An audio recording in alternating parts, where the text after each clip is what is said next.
Bismillahirrahmanirrahim. Assalamualaikum warahmatullahi wabarakatuh. Alhamdulillahilladzi wa kafa. Thumma assalatu wassalamu ala nabiyil mustafa wa ala alihi wa sahbihi ahli sidiki wal wafa amma ba'du. Disebutkan di dalam kitab Kanzun Najah wa Surur, para ulama mengatakan Ramadan syahrul Quran. Bulan suci Ramadan adalah bulan Al-Quran. Karena ada dua peristiwa yang berkaitan tentang Al-Quran yang terjadi di bulan suci Ramadan. Yang pertama, turunnya Al-Quran dari Lauhil Mahfuz ke Baitil Izzah. Peristiwa tersebut terjadi di satu malam yang dinamakan Lailatul Qadar. Peristiwa kedua, ia terjadi turunnya Al-Quran dari Baitul Izzati ke alam dunia, diturunkan kepada Nabi Muhammad sallallahu alaihi wasallam dengan wahyu pertama adalah Iqra bismi rabbikal ladzi khalaq. Di dalam kitab Al-Mu'jam Al-Mufahharas li Alfadhil Quran disebutkan kata Ramadan itu sendiri Allah sebutkan hanya satu kali di dalam Al-Quran yang menjelaskan kapan turunnya Al-Quran. Di dalam kitab Mu'jam Mufradati Alfadhil Quran karya Al-Imam Ar-Raghib Al-Asbahani juga disebutkan oleh Syekh Muhammad Murtada Az-Zabidi dalam kitabnya Tajul Arus min Jawahiril Qamus. Definisi Al-Quran menurut para ulama berbeda satu dengan lainnya.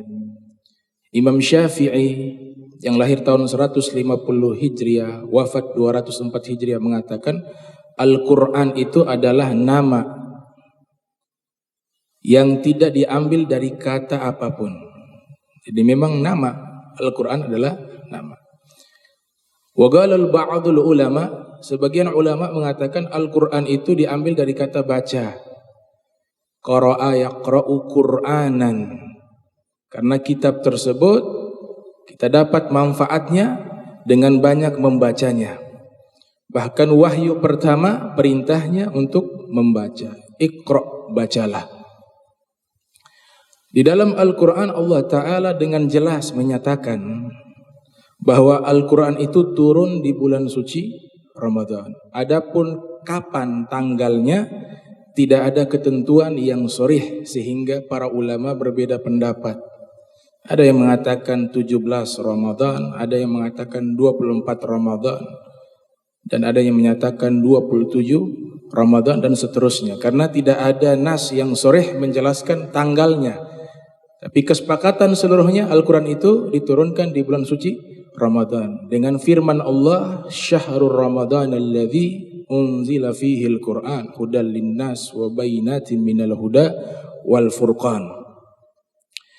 Ada sahabat serta sepupu Nabi yang sudah mendapatkan doanya Nabi sallallahu alaihi wasallam bahwa beliau ini akan diajarkan ilmu Al-Quran, yaitu Abdullah bin Abbas dengan sabda Nabi, Allahumma faqihhu fid din wa 'allimhu ta'wila. Ya Allah, berikan anak tersebut paham tentang ilmu agamanya dan ajarkan padanya ta'wil. Dalam riwayat yang lain, Allahumma 'allimhul Qur'an. Ya Allah, ajarkan kepada anak tersebut yaitu Ibnu Abbas ilmu Al-Quran. Nah, Ibnu Abbas di dalam satu riwayat yang dikeluarkan oleh Al-Imamul Hakim yang lahir tahun 321 Hijriah, wafat 405 Hijriah dalam kitab Al-Mustadrak, wa wafaqahu Az-Zahabi, dan Imam Zahabi juga menyatakan hal yang sama dan mensahihkan riwayat ini, juga disahihkan oleh Ibnu Hajar Asqalani. Ibnu Abbas menjelaskan sejarah singkat proses turunnya Al-Quran.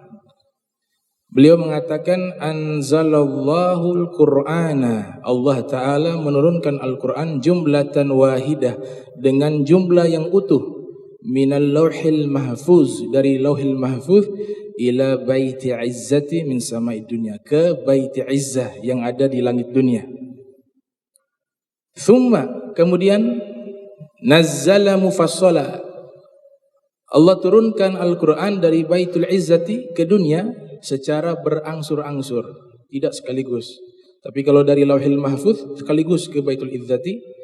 Baitul izzati turun kepada Nabi Muhammad yang ada di bumi, yang ada di dunia, itu mufassala, berangsur-angsur, bihasabil waqa'i, sesuai dengan peristiwa yang akan terjadi.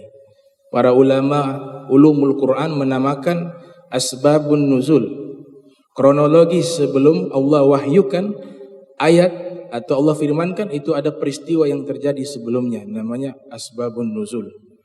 Bihasabil waqa'i fi 23 sana, periode waktu 23 tahun Al-Quran diturunkan kepada Nabi Muhammad SAW, ala Rasulillah sallallahu alaihi wasallam. Sehingga Nabi SAW menjadikan momentum bulan suci Ramadan sebagai bulan Al-Quran dengan praktek dari Nabi secara langsung. Hadis diriwayatkan oleh Al-Imam Al-Bukhari yang lahir tahun 194 Hijriah, wafat 256 Hijriah, dari Ibnu Abbas mengatakan, kana Rasulullah ajwadan nas wa kana ajwad ma yakunu fi Ramadan hina yalqahu Jibril, fa kana yalqahu fi kulli lailatin min Ramadan fayudarisuhul Quran. Ibnu Abbas mengabarkan bahwa Nabi adalah manusia yang paling dermawan, dan dermawannya beliau lebih hebat lagi ketika masuk bulan suci Ramadan, di saat bertemu dengan malaikat Jibril. Dan Nabi bertemu dengan malaikat Jibril setiap malam di bulan suci Ramadan, fayudarisuhul Quran, kedua-duanya tadarusan Al-Quran. Jadi Nabi menggunakan momentum Ramadan sebagai bulan Al-Quran dengan praktek langsung dari Nabi Muhammad sallallahu alaihi wasallam. Kemudian dinyatakan Al-Quran ini kelak di yaumil qiyamah bisa berbicara. Disebutkan di dalam hadis riwayat Imam Muslim, Nabi katakan, iqra'ul Qur'an fa innahu ya'ti yaumal qiyamati syafi'an li ashabih. Bacalah Al-Quran, karena Al-Quran akan datang memberikan syafaat bagi orang yang selalu membaca Al-Quran. Hadis riwayat Muslim yang lahir tahun 204 Hijriah, wafat 261 Hijriah. Dalam riwayat Imam Tabrani dalam Mu'jam beliau yang lahir tahun 260 Hijriah, wafat 360 Hijriah, Rasul sallallahu alaihi wasallam bersabda, Al-Qur'anu syafi' musyaffa' wa mahil musaddaq. Al-Quran nanti di yaumil qiyamah memberikan syafaat dan diizinkan oleh Allah untuk memberikan syafaat. Dan Al-Quran mahil musaddaq, akan menjadi pelapor yang dibenarkan oleh Allah, melapor amal-amal kita yang kita lakukan di dunia. Man ja'alal Qur'ana amamah qadahu ilal jannah. Siapa yang jadikan Al-Quran sebagai tuntunan hidupnya ketika hidup di dunia, maka Al-Quran akan membawa dia ke surga. Wa man ja'alahu khalfahu saqahu ilan nar.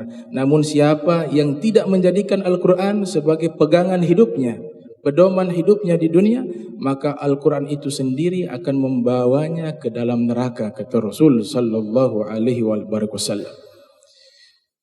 Al-Quran bukan sekedar kitab biasa, tapi dia adalah kalamullah munazzal ala qalbi Muhammad. Ia adalah firman-Nya Allah. Dan tidak ada satupun manusia yang mampu menampung firman-Nya Allah, sehingga Allah gambarkan gunung yang besar akan hancur. Lau anzalna hadzal Qur'an ala jabal la ra'aituhu khashian mutasyaddian min khasyatillah. Seandainya diturunkan Al-Quran di atas gunung, gunung itu akan menjadi hancur.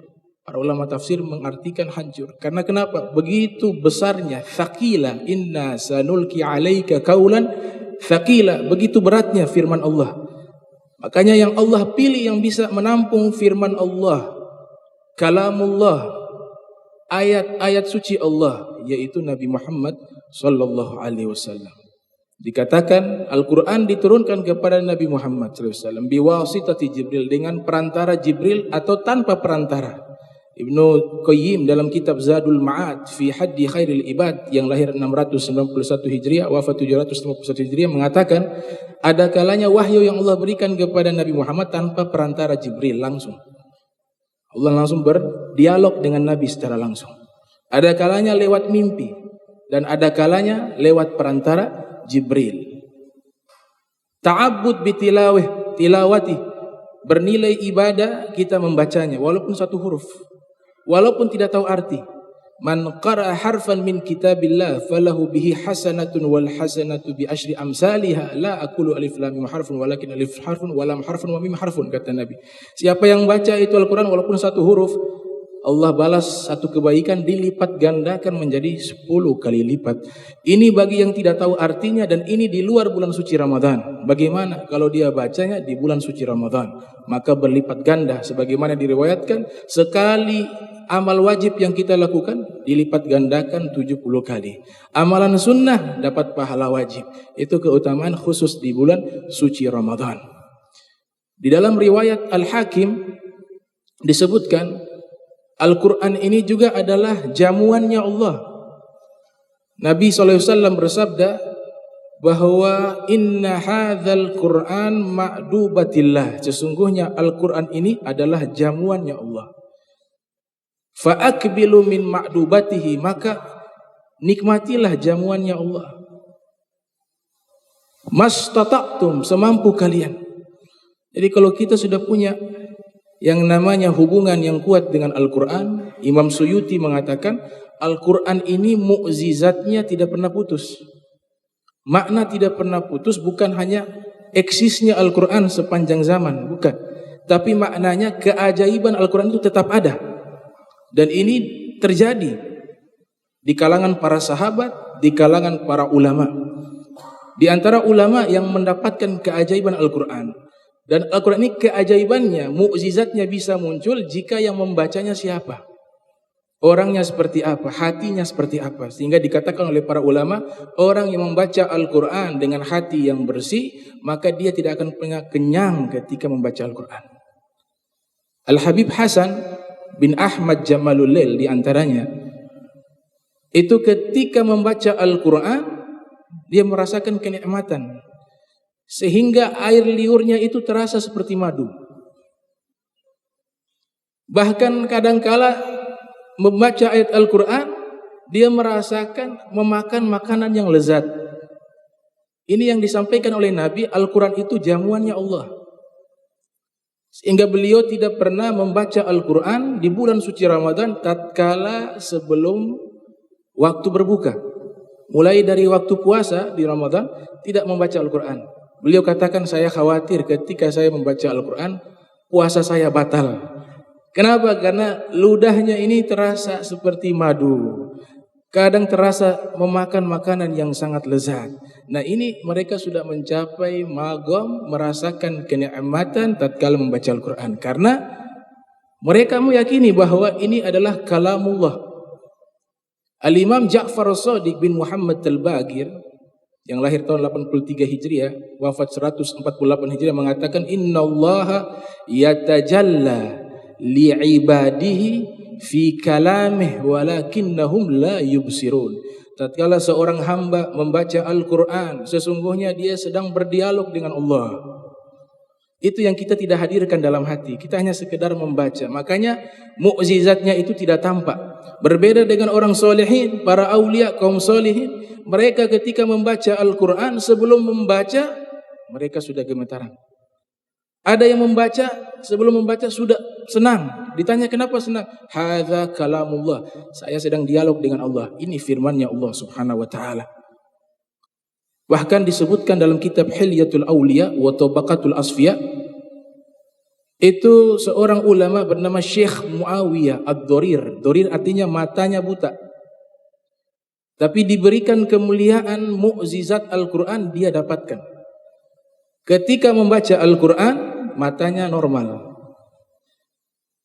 Selesai baca Al-Quran, kembali buta.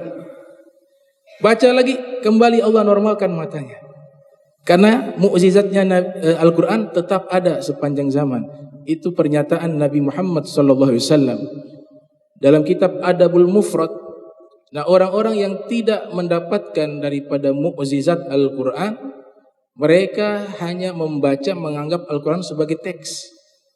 Sayati zamanun ala ummati la yabqa minal Qur'an illa rasmuhu. Nabi katakan akan datang satu zaman bagi umatku tidak tersisa dari Al-Quran terkecuali tulisannya saja. Maknanya apa?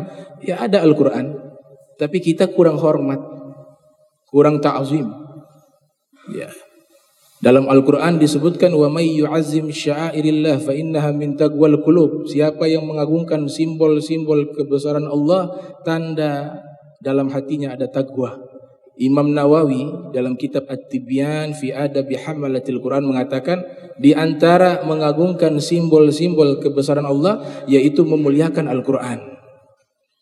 Di antara bentuk memuliakan Al-Quran, para sahabat melakukannya. Sayyidina Utsman bin Affan sebagaimana yang diriwayatkan oleh Imam Suyuti yang lahir tahun 849 Hijriah wafat 911 Hijriah dalam kitabnya Al-Itqan fi Ulumil Quran. Sayyidina Utsman kalau salat sunnah baca Al-Quran khatam. Sayyidina Utsman bin Affan selesai membaca Al-Quran dengan mushaf, mushafnya itu dicium dan diusapkan ke wajah beliau. Ikrimah juga demikian, membaca Al-Quran, selesai baca Al-Quran mencium, mengusapkan ke wajah. Memang di zaman Nabi, Nabi tidak pernah melakukan hal itu. Kenapa? Ya Al-Qurannya belum ada berupa mushaf. Adanya di zaman sahabat. Dari mana mereka membuat cara penghormatan kepada Al-Quran? Dengan akal sehat. Hajar Aswad saja batu, sunnahnya dicium. Bagaimana dengan Al-Quran yang isinya kalamullah? Harusnya lebih banyak penghormatan, lebih besar penghormatan kepada Al-Quran dibanding Hajar Aswad. Maka mereka mencium itu. Nah, ini perasaan yang tumbuh dari hati dalam bentuk penghormatan kepada Al-Quran. Nabi sudah sampaikan, fadlu kalamillah ala sairil kalam kafadlillah ala khalqihi. Perbandingan firman-Nya Allah dengan ucapan yang lainnya, ucapan makhluk bagaikan perbandingan Allah dengan makhluk. Jadi kalau ada buku-buku selain Al-Quran, kita harus tetap muliakan Al-Quran. Jangan tempatkan di lantai, jangan tempatkan di tempat duduk mimbar. Karena itu tempat duduk, tempatnya pantat, tidak layak itu Al-Quran sejajar dengan pantat. Jangan letakkan di lantai. Bahkan di dalam mazhab Syafi'i menyentuh dalam keadaan tidak berwudu dilarang. La yamassuhu illal mutahharun, tidak boleh menyentuh Al-Quran terkecuali dalam keadaan berwudu, dalam keadaan suci. Ini sebagai bentuk penghormatan. Ada kitab karya Al-Imam Abdul Wahab Sya'rani yang lahir tahun 898 Hijriah wafat 973 Hijriah berjudul Lawaqihul Anwar Al-Qudsiyah. Al-Imam Abu Hasan Sazili senang baca wirid. Jadi hajar Al-Quran, beliau tidak pernah baca Al-Quran tapi sibuk dengan bacaan wirid. Memang bacaan wirid tidak salah, baik. Al-Habib Abdurrahman As-Saqaf mengatakan man la wirda lahu fahuwa kal kirit. Orang yang tidak punya bacaan wirid sehari-hari maka dia seperti monyet.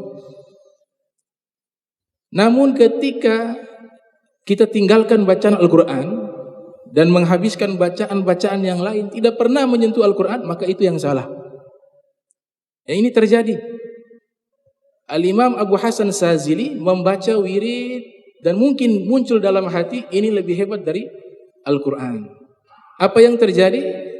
Beliau bermimpi berjumpa Rasul SAW. Kemudian Nabi katakan, tatruku kitab Allah, tatruku tilawata kitabillah li ajli wuraidatik. Nabi katakan kepada Abu Hasan Sazili, engkau meninggalkan Al-Quran hanya sebab membaca wirid ini. Bangun dari tidurnya, beliau setiap hari membaca Al-Quran, mentadabburi Al-Quran sampai meninggal dunia. Jadi Al-Quran tetap di atas segala-galanya. Karena dia adalah kalamullah. Dia adalah firman-Nya Allah Subhanahu wa ta'ala. Sahabat bernama Usaid bin Khudair. Itu riwayat yang sahih dinukilkan oleh Ibnu Hajar Asqalani dalam kitab Fathul Bari. juga ada dalam kitab Sahihul Bukhari. Usaid bin Hudayr ketika membaca Al-Quran tengah malam, beliau baca di depan teras rumah beliau. Di depannya kuda yang biasa beliau gunakan untuk jihad fisabilillah, beliau ikat di depan rumahnya. Beliau baca dengan begitu khusyuk. Di saat beliau membaca Al-Quran surat Al-Baqarah, tiba-tiba di atas kepala beliau berkumpul itu awan yang mengeluarkan cahaya putih, sehingga membuat beliau muncul rasa takut. Dihentikan bacaan Al-Quran, awan putih itu hilang. Besok harinya beliau melapor kepada Nabi Muhammad SAW. Ya Rasulullah, semalam saya membaca Al-Quran, saya melihat ada awan putih yang mengeluarkan cahaya. Nabi menjawab, itu adalah malaikat. Mereka seluruhnya berkumpul karena senang mendengarkan engkau membaca firman-firman Allah Subhanahu wa ta'ala. Seandainya engkau terus membaca sampai waktu pagi dan ada manusia yang lihat engkau sedang membaca, pasti mereka juga akan melihat awan tersebut. Jadi mukjizatnya terjadi di zaman Nabi Muhammad sallallahu alaihi wasallam. Dan wujud daripada Al-Quran, kalau kita berbicara Al-Quran, di dalamnya ada ayat-ayat yang menceritakan kebaikan, ada larangan-larangan dan seterusnya. Nah, setiap ayat yang menceritakan kebaikan, wujudnya itu ada di dalam diri Nabi Muhammad SAW. Jadi manifestasi isi Al-Quran secara utuh dalam wujud manusia itu ada di dalam sosok Nabi kita Muhammad SAW. Sehingga Allah Ta'ala menyatakan, laqad kana lakum fi rasulillahi uswatun hasanah. Sungguh di dalam diri Nabi Muhammad ada teladan yang baik. Kemudian Sayyidatuna Aisyah pernah ditanya, bagaimana sih karakternya Nabi? Beliau menjawab dengan jawaban yang singkat, kana khuluquhul Qur'an. Karakternya Rasulullah, akhlaknya adalah seluruh isi Al-Quran. Wa innaka la'ala khuluqin azim, yang memiliki akhlak di atas akhlak yang agung, yaitu akhlak yang dimiliki oleh Nabi Muhammad sallallahu alaihi wasallam. Al-Habib Abdullah Al-Haddad membuat syair yang sampai hari ini syairnya masih ada tertulis di syubak, di jendela, di makam Nabi. Kalau kita ziarah ke kuburan Rasulullah, kita menghadap ke kuburan beliau, di situ ada syair, itu adalah syair karyanya Al-Habib Abdullah Al-Haddad. Sampai sekarang masih tertulis. Itu bertuliskan Nabiun Azim, Nabi yang agung. Khuluquhu al-khuluqul ladzi lahu azzama rahmanu fi sayyidil qutbi. Nabi yang agung yang akhlaknya telah dimuliakan, telah diagungkan oleh Allah Subhanahu wa ta'ala, yang tertulis di dalam Al-Quran. Itulah akhlak Nabi kita Muhammad sallallahu alaihi wasallam. Jadi kalau kita ingin mengamalkan Al-Quran dengan pengamalan yang nyata, yaitu kita lihat hadis-hadis Nabi, bagaimana sih akhlaknya Nabi, bagaimana sih ibadahnya Nabi, bagaimana ucapannya Nabi, bagaimana perbuatannya Nabi, bagaimana cara berjalannya Nabi. Seluruhnya itu adalah gambaran seluruh isi Al-Quran, ada di dalam wujud Nabi Muhammad sallallahu alaihi wasallam. Allahumma jam'ana hadza jam'a marhuma wa tafarraqana min ba'di tafarraqa ma'zuma wa la tajal minna wa la minna syaqiyya wa la mahruma. Allahumma nadhih qulubana 'anit ta'alluqi biman dunak waj'alna min qaumin tuhibbuhum wa yuhibbuna subhanaka bihamdika asyhadu an la ilaha illa anta astaghfiruka wa atubu ilaik. Wa sallallahu alaihi Muhammadin wa ala alihi wa sahbihi wa barik wa sallam wa lafu minkum. Wassalamu alaikum warahmatullahi wabarakatuh.